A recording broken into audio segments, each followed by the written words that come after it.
The Osmo Pocket is an amazing camera. I've said it before, I'll say it again. Everything from the tracking to the stabilization to the size and discretion, even the best tool for the job for some professional settings. One area where it's really lacking though is low light performance. But the image you record doesn't have to be the image that you're stuck with. What happens when you shoot in low light is it creates something called noise. Now this happens with all cameras, but it happens especially with the Osmo Pocket and other smaller cameras because of the small sensor size. However, there are ways to fix it. Here are 3 different ways with 3 different outcomes that you can fix that noise. Hey, my name is Christian, but you can call me Lo.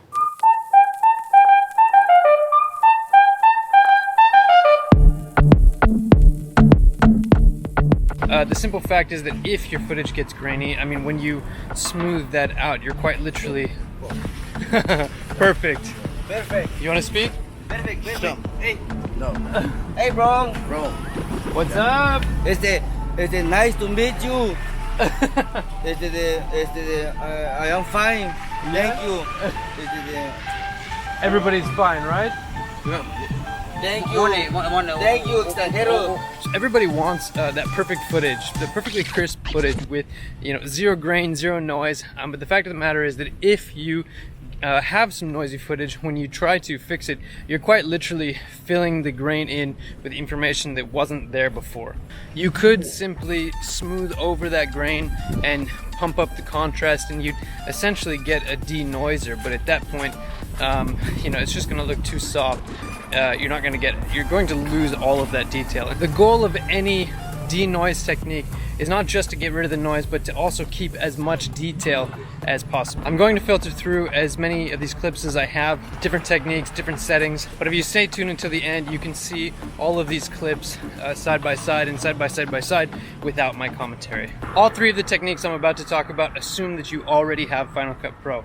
And so the first technique is the one that costs 0 because it's built into Final Cut Pro. You can find this setting over in your effects under basics. You just have denoise. You click there and you click your settings. I know that this clip in particular is really noisy, so what I'm going to do is I'm going to set it to the max amount of denoise. And I know that I want it to be sharp, and so I'm also going to set it to the max sharpness.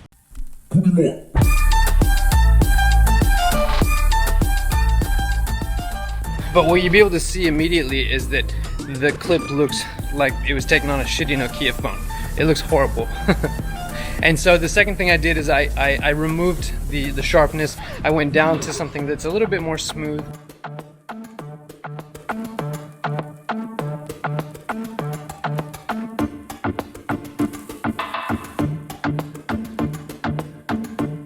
It kept the noise off, but it also removes some of the shittiness. I think the sharpness adjustment is probably what killed this clip. Right here's the max versus the medium, just so you can see side by side the difference. This is of course going to be, you know, true for this clip. I think that it's probably generally a bad idea to do max amount and max sharpness. If you need to do max amount, that's because you've got a lot of noise, and if you just try to increase the sharpness, you're gonna have a bad time. It just looks cubic? I don't know, I don't even know the right word for it. It is going to depend a lot on, you know, your specific circumstances. This clip is very grainy. None of these techniques are going to make it perfect. We're just trying to find the one that does it the best. Which leads us on to technique number 2, neat video. And I think that neat video is more or less the de facto. Once you've downloaded it and installed it in the plugins, you find it under effects, and we're just going to go ahead and drag the noise reducer over to the clip. And then it'll show in your video inspector. You just hit the select to open, and you have a bunch of options here. Auto profile, generic, or load your profile. There are a lot of controls over here that I don't properly know how to use. And so I'm just going to go ahead and load in the auto profile because that's what I know.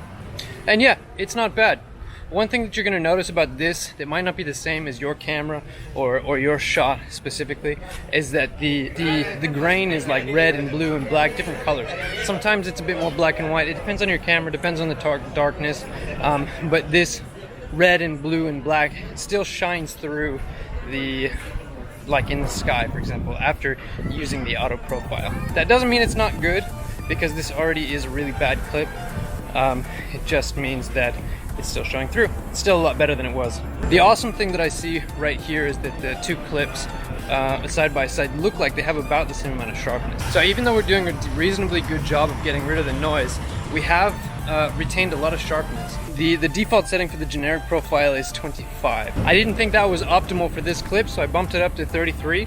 And I think it did a pretty decent job. But just to show you the difference between 33 and 44, you know, like, so here's 44. Looking back at it now, I do think that 44 has a slight edge.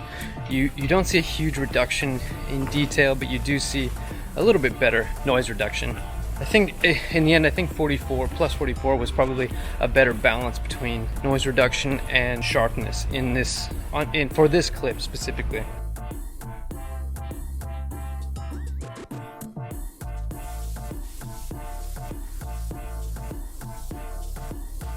The last technique number 3, still utilizes neat video, but for those of us like me who don't really know what we're doing, don't know how to use the manual controls, you can buy what are essentially presets.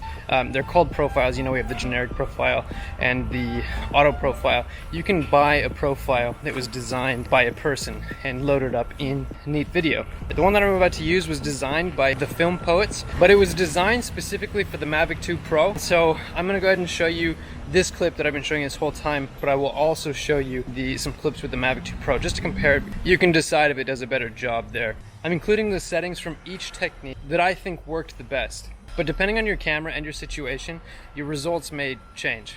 Right at the end of the sentence, I'll play side by side and side by side by side with the camera technique and settings written so you can make up your own mind.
Here's one more low light situation you might encounter. It's like morning, right at sunrise.